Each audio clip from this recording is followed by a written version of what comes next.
Olá, meus caros. Forte abraço em todos. E dando sequência às nossas videoaulas, vamos conversar hoje sobre gêneros literários.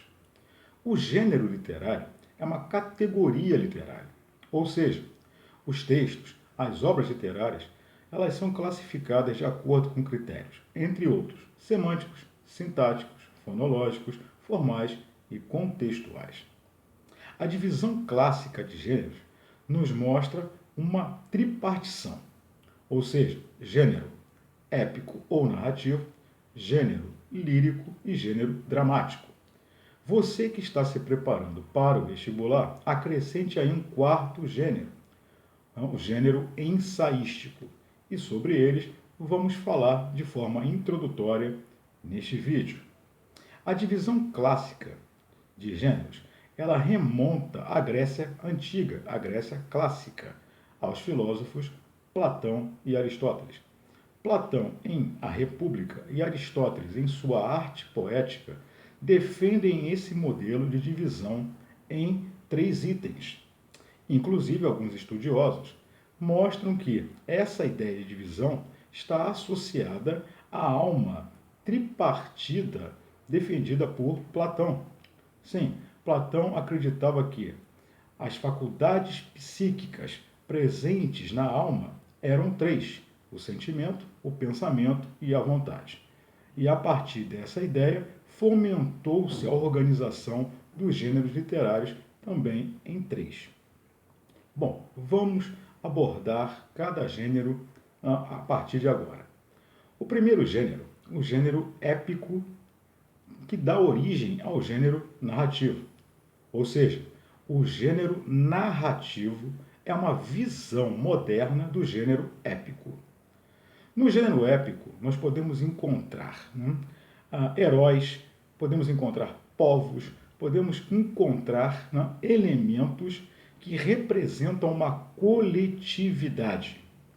É uma estrutura de exaltação da figura humana, já que esses heróis, já que esses povos, eles passam por viagens turbulentas, entram em batalhas, participam de guerras, e essas histórias acabam sendo montadas. Logo, um texto épico é um texto que apresenta narrador, apresenta personagens, apresenta uma progressão temporal, apresenta um ou vários espaços.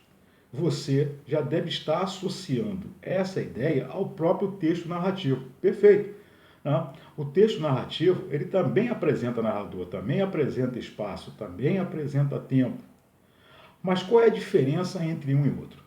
O texto épico original era constituído em versos. Sim, uma estrutura em versos contendo elementos que hoje representam a narratividade. O texto narrativo é um texto em prosa. Tá? Então, que fique claro nesse primeiro momento essa diferença. Então, quando falamos em texto épico, falamos em heróis, povos, que são exaltados representando uma coletividade. Tá? E as façanhas épicas, elas podem ser ficcionais ou não ficcionais.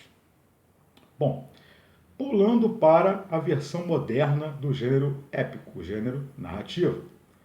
Nós podemos encontrar narrador, podemos encontrar personagens, podemos encontrar espaço-tempo. O elemento principal para que você guarde agora é a progressão factual, ou seja, uma progressão de fatos.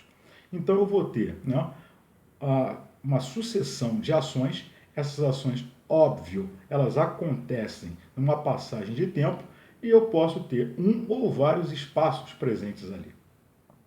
É interessante falarmos aqui sobre o narrador. Qual é o papel primeiro de um narrador? Bom, o papel primeiro de um narrador é preencher o texto de personagens. É o narrador quem nos revela os personagens de uma obra. E podemos aprofundar um pouquinho aqui. A presença do narrador é fundamental. O narrador ele pode ser onisciente, um narrador em terceira pessoa, ou um narrador personagem. o narrador em primeira pessoa, que nós chamamos de foco narrativo. Por que é tão importante? Para ilustrar, vamos dar um salto a Machado de Assis. Sim, mais uma vez, nosso grande Machado. Machado, em Dom Casmurro, nos coloca a história de Bentinho, de Capitu. E qual é a principal ideia ali? A dúvida criada sobre a traição de Capitu. Capitu traiu ou não traiu Bentinho? Na verdade, é uma pergunta que fica no ar. É uma pergunta que não pode ser resolvida. Por quê? Porque o narrador é o próprio Bentinho. A narração é feita em primeira pessoa. Quando a narração é feita em primeira pessoa, eu tenho que parar e pensar. Aquele que narra, ele possui interesse no desenvolver dos fatos. Aquele que narra, ele tem interesse nas consequências. É uma visão subjetiva da personagem. Quando o narrador ele é onisciente, a voz ela apresenta uma verdade textual. Não há por que questionar aquilo que está presente. Bom, sobre narração, então, podemos guardar elementos muito próximos ao que nós encontramos no gênero épico, podemos dar valor à presença de um narrador e vamos marcar a questão da progressão factual. Próximo gênero, o gênero lírico. Como o próprio nome diz, o gênero lírico está associado à figura da lira. O que é a lira? Um instrumento musical. Logo, nós estamos falando de textos criados para serem acompanhados pelo instrumento musical, a lira. O gênero lírico é aquele que vem à nossa cabeça como poema. Então está associado à poesia, está associado ao poema. Agora, não confunda. A poesia é aquilo que existe de abstrato. O poema é aquilo que existe de concreto. Ou seja, o poema é a concretização da poesia. No gênero lírico, nós observamos a presença de um eu textual. Nós chamamos de eu lírico. Esse eu expõe os seus medos, as suas frustrações, os seus anseios, as suas felicidades, as suas preocupações. Ou seja, é um texto de marcação subjetiva. É um texto construído em cima de vários recursos poéticos, elementos responsáveis por dar harmonia, elementos que estão associados ao som, às figuras de linguagem que nós observamos aqui nos dois últimos vídeos. Quando falamos, então, em gênero lírico, falamos em poemas líricos, poemas onde há um eu e esse eu expõe o seu interior conturbado, um interior em exaltação. São exemplos de poemas ligados ao gênero, a ode, o hino, a elegia. Agora, você que vai prestar vestibular, fique atento a duas estruturas poéticas de forma fixa, o haikai e o soneto. O haikai é um poema de tradição japonesa. É um poema, como eu falei, de forma fixa, composto por 3 versos, ou seja, é um terceto, com uma particularidade. O primeiro e o terceiro versos, eles apresentam 5 sílabas poéticas, e o segundo verso apresenta 7 sílabas. A segunda forma fixa é o soneto. Nós, aqui, trabalhamos o soneto petrarquiano, aquele que é formado por 2 tercetos e 2 quartetos. Lembre-se, um poema não possui parágrafos e linhas. Um poema possui estrofes e versos. Então, um terceto é uma estrofe formada por 3 versos. Um quarteto, uma estrofe formada por 4 versos. Logo, um soneto petrarquiano ele possui 14 versos divididos em 4 estrofes, 2 tercetos e 2 quartetos. Existe o soneto shakespeariano. Diferente do petrarquiano, é um soneto formado por uma estrofe contendo 12 versos corridos, mais um dístico, ou seja, uma estrofe formada por 2 versos apenas. Perfeito? O próximo gênero, o gênero dramático. Bom, um gênero dramático, ou gênero dramático, é aquele que não possui um narrador. É um texto criado para ser encenado, para ser levado principalmente a palcos teatrais.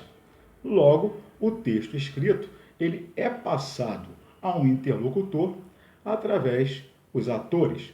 Então, um texto que não possui narrador, há uma história, óbvio, normalmente o que nós observamos é a presença de uma história que mostra o homem inserido em seu mundo, inserido em sua época, ou seja, o homem no espaço-tempo, envolto pela sua cultura, com problemas que envolvem aquele momento, e isso passa a ser discutido na peça teatral. O interessante, óbvio, é que, como há uma representação, como há atores, então um interlocutor homem, ele observa a prática da ação humana sendo desenvolvida, o texto está sendo criado naquele momento para ele de forma instantânea. Perfeito? Tá? São exemplos, não podemos deixar de falar, são exemplos do gênero dramático, a tragédia, a comédia, a farsa, tá? Todos esses exemplos voltados a esse gênero. E, finalmente, falemos do gênero ensaístico.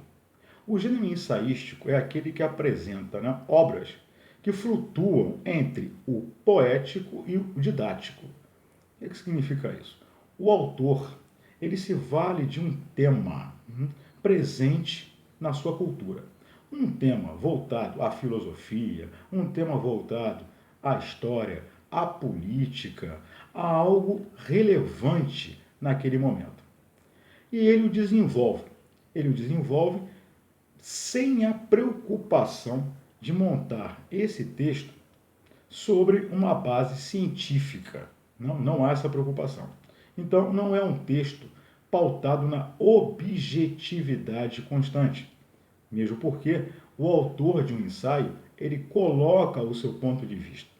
Então, há a apresentação temática, há a discussão e há uma visão particularizada daquele evento social.